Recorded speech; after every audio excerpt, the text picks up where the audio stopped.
Bismillahirrahmanirrahim. Assalamualaikum warahmatullahi wabarakatuh. Waalaikumsalam warahmatullahi wabarakatuh. Allahumma salli ala sayyidina Muhammad wa ala alihi wa sahbihi wa dzurriyyatihi wa man tabi' wa ummatihi asma'in. Kepada hadirin jamaah Masjid Al-Qur'an Asta, khususnya semua anggota Lina Asta yang saya sayangi, yang saya hormati, yang insya Allah senantiasa dirahmati oleh Allah Subhanahu wa Ta'ala.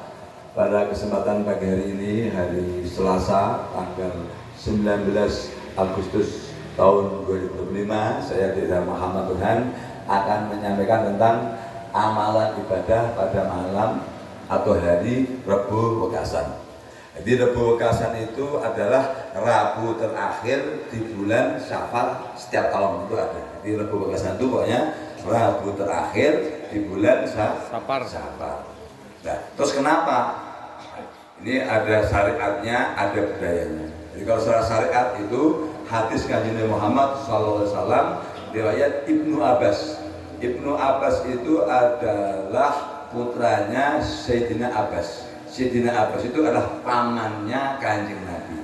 Secara lahiriah hadis ini sangat kuat. Kenapa? Karena itu berarti keponakannya, berarti apa ya? Sepupunya Kanjeng Nabi. Ibnu Abbas itu ibnu anak Abbas itu pamannya Kanjeng Nabi. Jadi insya Allah kuat. Jadi artinya banyak simpang siur masalah pengamanannya. Intinya ibadah baik. Dan artinya ada dasar hukumnya adalah hadis riwayat Ibnu Abbas. Punya kurang lebih demikian. Sesungguhnya Allah SWT menurunkan beberapa azab. Memang nggak ada jumlahnya. Pada bulan Rabu bulan Rabu terakhir di bulan Syawal. Nah, kemudian dalam kitab Fathul Malik Al-Majid, tulisan bukan karangan kitab itu ya, Syekh Ahmad bin Umar Ad-Dairawi. Jadi Allah itu menurunkan bala. Bala itu bisa penyakit, kecelakaan, masalah bala sebanyak 320.000 bala setiap tahun di Rabu Wekasan, Rabu terakhir bulan Syawal itu. Jadi insya Allah kalau saya sampaikan ada dasar hukumnya. Dasar, jadi artinya kita melakukan dengan kemantapan. Nah, terus apa yang kita lakukan? Yang kita lakukan adalah bala itu jelas. Sesungguhnya itu hadis Kanjeng Nabi. Sesungguhnya bala itu bisa ditolak hanya dengan dua. Satu doa. Yang dua adalah sedekah. Hanya dua itu. Mari Bapak Ibu semuanya, kalau bisa istilahnya sedekah semampunya seporsinya. Jadi bala itu sesungguhnya Allah memberikan qadha. Qadha itu ketetapan kepada manusia. Sejak zaman azali manusia belum dilahirkan, tapi roh sudah diciptakan. Nah, kemudian ketika manusia berdoa dan sedekah, maka dihapus oleh Allah qadha tersebut, ketetapan tersebut tidak terjadi takdir. Kalau qadar itu takdir. Kalau sudah terjadi, contoh si A, mohon maaf, tabrakan tanggal sekian itu kemudian dia sedekah berdoa kepada Allah sana, kami nggak ada yang tahu. Dia karena berdoa dan sedekah akhirnya terasa Allah Subhanahu wa Ta'ala. Mungkin atau diminimalkan, saya kata sedikit gitu. Nah, kemudian si A atau berikutnya si X tidak berdoa, tidak apa, tidak pernah berdoa, tidak pernah sedekah, ya kecelakaan saja. Akhirnya qadar terjadi gitu. Makanya Bapak Ibu semuanya saya memberikan contoh, tidak hanya bicara, saya memberikan contoh, memberikan teladan Bapak Ibu semuanya. Soal apa yang saya sampaikan semuanya insya Allah saya kerjakan. Moga-moga Bapak Ibu semuanya bisa meneladani sedikit dari saya yang saya contoh juga dari Kanjeng Nabi Muhammad SAW itu untuk menolak bala, baik bala lahir, bala batin, bala dunia maupun bala akhirat. Selamat dunia, selamat akhirat. Terus apa amalannya? Nah, amalannya adalah kita satu sholat tolak bala. Nah, sholat tolak bala itu 4 rakaat, 2 salaman. Nah, bagaimana caranya? Caranya adalah kalau kita makmum, usolli sunatal lidaf'il bala raka'ataini mustaqbila kiblati ada makmuman lillahi ta'ala. Kalau sendiri usolli sunatal lidaf'il bala raka'ataini lillahi ta'ala. Jadi saya berniat sholat tolak bala karena Allah Ta'ala, makmum atau munfarid, berarti sendirian. Nah terus kemudian setelah pada rakaat pertama bebas, ini kan anjuran para ulama kan, kita sama ulama, kita ulama, kita ikutin saja. Jadi membaca surat Inna A'tayna Kal Kautsar, Al-Kautsar sebanyak 17 kali, agak capek. Setelah itu baca apa? Qul huwallah sebanyak 5 kali. Setelah itu membaca Falak 1 kali, Anas 1 kali. Ulama ini apa bodoh ya, tidak berdasar. Memang yang namanya bacaan surat setelah Al-Fatihah itu sunnah. Tapi sunnah itu baik kalau dikerjakan oleh pahala, jika tidak dikerjakan tidak apa-apa. Ya kita ngikutin sunnah. Inna a'tayna Kal Kautsar. Jadi tentang kenikmatan Allah seluas telaga Kautsar. Inna a'tayna Kal Kautsar. Sesungguhnya telah banyak nikmat yang Allah berikan seluas telaga Kautsar. Fasolli, maka sholatlah li rabbika, kepada Tuhanmu, wanhar, dan berkorbanlah. Di atas berkah tadi. Fasolli, maka sholatlah, wanhar, dan suruh berkorban. Tidak hanya sholat tapi suruh berkorban. Inna syani'aka wal abtar. Sesungguhnya orang yang membenci kamu, janganlah balak, abtar, akan terputus. Kemudian setelah itu baca qul huwallah. Qul huwallah itu kan surat ketauhidan tentang keesaan Allah. Qul, kata Allahu ahad, Allah Maha Esa. Allahu samad, Allah bergantungnya setiap makhluk. Jadi kalau orang itu kalau mengamalkan Al-Quran itu menjadi orang yang kuat. Karena apa? Yakin bahwa Allahu samad, di Allah itu tempat bergantungnya semua makhluk. Makanya saya sering menyampaikan, salah ketika orang itu secara lahir batin menggantungkan itu kepada manusia, hanya menganggap kepada Allah Subhanahu wa Ta'ala, pasti kuat. Nah, kemudian falak itu jelas. Falak itu katakanlah qul a'udzu birabbil falak. Katakanlah aku berlindung kepada zat Allah yang menguasai falak. Seperti itu. Qul a'udzu birabbil falak. Jadi kemudian Anas itu tentang berdoa kepada Allah tentang was-wasnya hati, biar dikasih ketenangan oleh Allah Subhanahu wa Ta'ala. Kemudian setelah itu 2 rakaat. Rakaat kedua sama. Setelah Al-Fatihah sama. Inna a'tayna 11 kali, qul huwallahu 5 kali, qul a'udzu birabbil falaq 1 kali, qul a'udzu birabbin nas 1 kali. Ya, kemudian salam.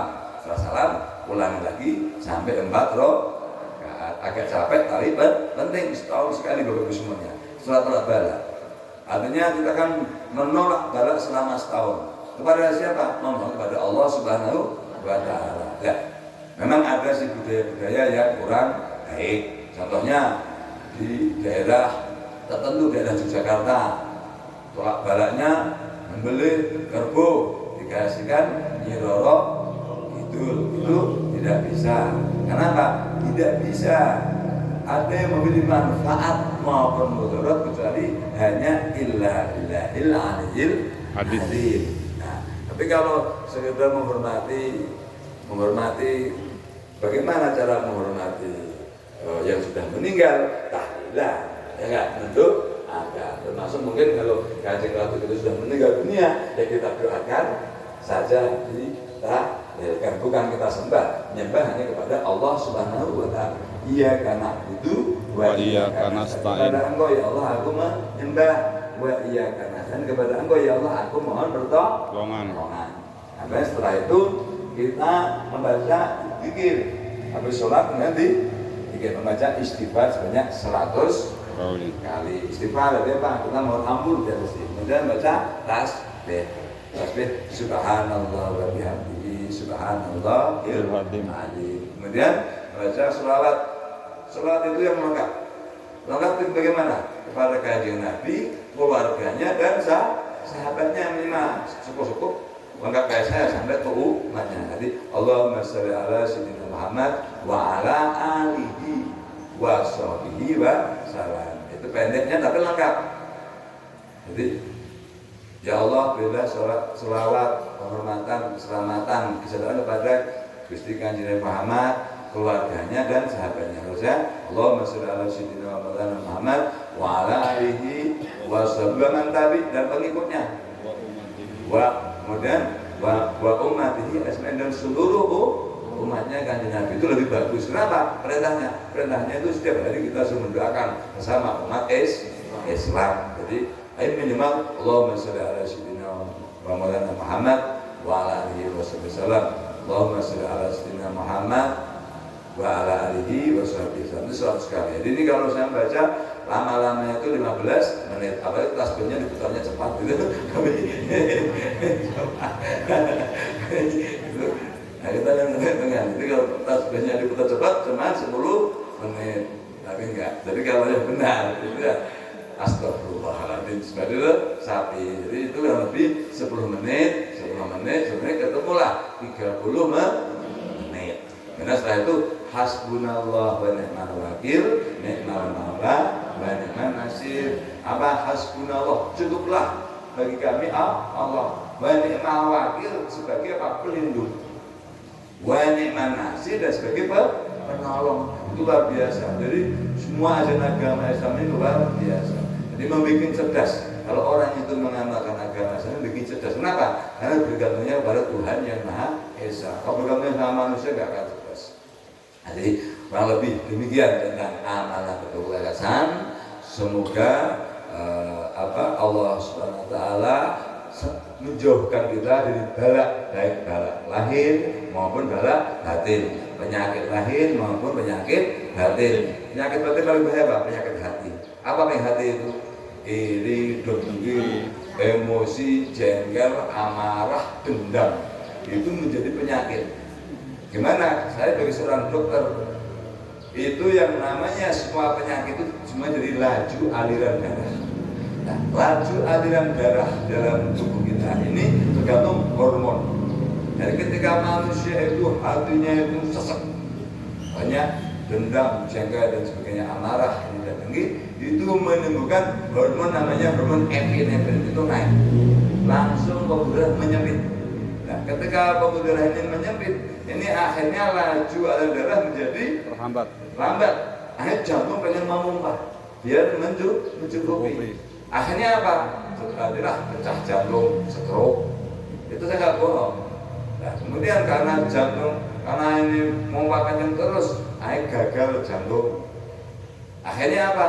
Akhirnya suplai darah ke seluruh tubuh dia ke hati kurang. Hati lama-lama lama menjadi rusak, hepatitis, sakit hati. Makanya kata bapak saya, kalau mikir pasti kamu akan bengkok. Bengkok itu apa? Perutnya mulai kembung, hatinya mulai bengkak. Alati. Jadi kalau orang banyak pikir kehidupan ini, dadanya itu mulai kembung, perutnya besar gitu. Kenapa? Karena lambungnya membesar, kemudian hatinya membengkak. Ketika hati membengkak, akhirnya tidak mampu menetralkan atau mendetoksifikasi racun yang masuk ke tubuh. Akhirnya apa? Masuk ke darah, ke ginjal akhirnya gagal. Kenapa gagal? Itu karena menyaring residu-residu atau kotoran. Gagal. Di situ sebenarnya apa? Akhirnya muka menjadi gelap. Kenapa gelap? Ya karena kekurangan darah. Bukan karena aura. Ini semuanya ilmiah. Jadi artinya apa? Bahwa aura kata orang sekarang. Kalau saya ilmukan, saya dokter, saya ilmiahkan. Jadi makanya kalau orang itu hatinya yang lapang, baik, pemurah, itu cenderung murah senyum. Kemudian relax.